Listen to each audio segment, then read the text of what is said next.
When I went to college, my interest was with research with large animals. I imagined myself being a researcher at a university with cattle or hogs or sheep.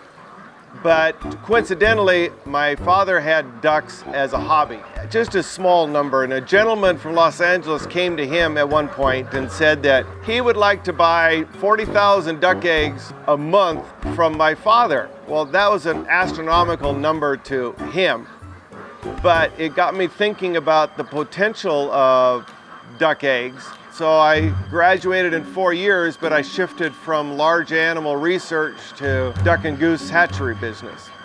That was 1978, 30 years ago. It's evolved quite a bit since then, from a large hobby where it started out to many different breeds of ducks and geese, and selling breeding stock to other duck farms and selling blown eggs and all the other little products that go along with it. All we use in our home are duck eggs. There's more proteins, there's more vitamins, there's more minerals, more cholesterol. The easiest way to say it is they're more condensed with nutrients. Taste-wise, there's a bit of a taste difference. It's more of a texture difference. A lady came to the hatchery wanting some duck eggs. She was a bit hesitant, and we asked her why she wanted these duck eggs, and she said, well, they're for my husband. And the way she said it, and her embarrassment of acknowledging that there had been a problem, was that I'm sure it had some kind of sexual performance concerns. And so we sold her the eggs. That's no problem to us. The funny part was that a week later, her husband came very proudly to the door and wanted some more. So we saw them for probably a month or 6 weeks on a regular basis. And I guess we helped them work things out, and we haven't seen them since. So it was a story that had a happy ending. Most animals are designed to, as ducks are, to reproduce and to live and survive, but we just perceive the movements of the ducks and their appearance as being a bit more comical. It's just been interesting, the different places that ducks and our geese have been used for commercials and movies and things like that. And we sold baby ducks to the people that train the Aflac duck. Aflac. It's not a high volume, but it makes for good stories. Ask about what? Aflac! And here are the incubators. They're very old incubators. Eggs go into the machines, and they're in here for 3.5 weeks. And then when they're hatched, they go into a hatcher. But basically, this provides an environment of the right temperature, the right humidity, the right amount of oxygen, and it moves the embryos through a turning mechanism to, as closely as possible, reproduce what they do in Mother Nature. Incubators seem to have the ability to be pretty long lives.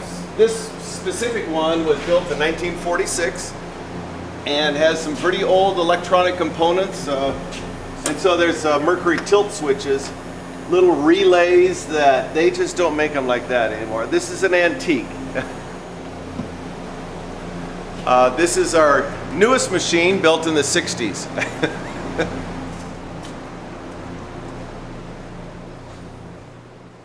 Okay, these eggs were set 6 days ago, so we're going to check them for fertility. That one is not alive, so it's never fertile and never started to grow. See the color difference? That one's yellow, no development, more of an orangish color development. So if you ever want to see how old your eggs are, you can put them in a bucket of water and see if they float. If they float, they're older eggs.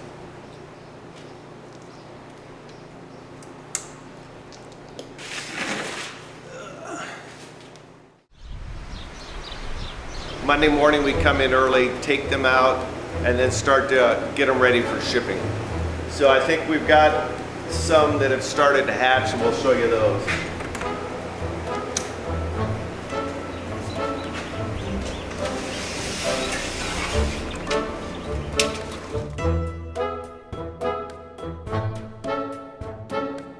When they're inside there, they make a little break, they turn and break, turn and break, turn and break. And once they make a complete revolution in there, then they push and they pop that open and then they push themselves out. So a correctly hatched egg has that lid on it, so to speak.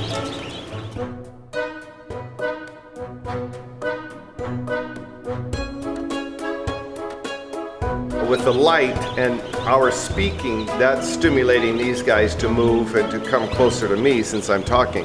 They're wondering, are you my mother? There are also people that report back to me that will have a single duck as a pet. They really say they're a great pet, that they can sort of communicate with them, and it's something a little different other than a dog or a cat. During April and May, we're probably sending out 400 to 500 orders to individuals throughout the United States that are raising ducks for their backyard, whether for eggs or for meat or for pets or for whatever. And sometimes those are taken to the local pond and let go, which is not the best thing to do, but that is a tendency of some people to do. So we've got ducks all over the nation.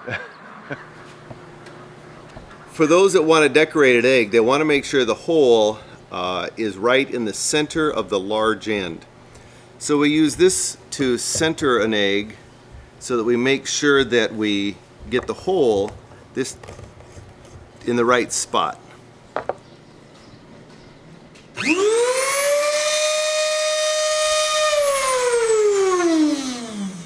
This is hooked up to an air compressor. The air goes to the top of the egg up here. More and more air is in there. So within probably 15 seconds, 20 seconds, this egg would be empty.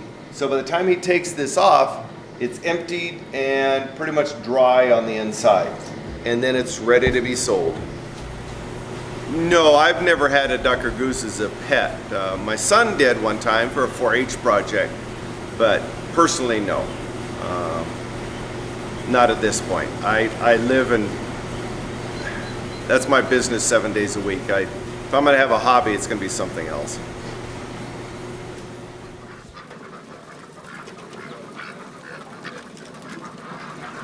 There's two males right there that are walking. You see the curly feather on the tail? That indicates it's a male. If there's no curly feather, that means it's a female, or it's a male that lost his curly feather.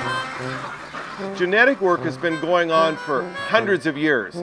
Nowadays, almost all chickens, ducks, turkeys, geese have been bred with white feathers because when they're processed, they look cleaner, a cleaner carcass that the housewife wants, or house husband, or whoever's cooking nowadays.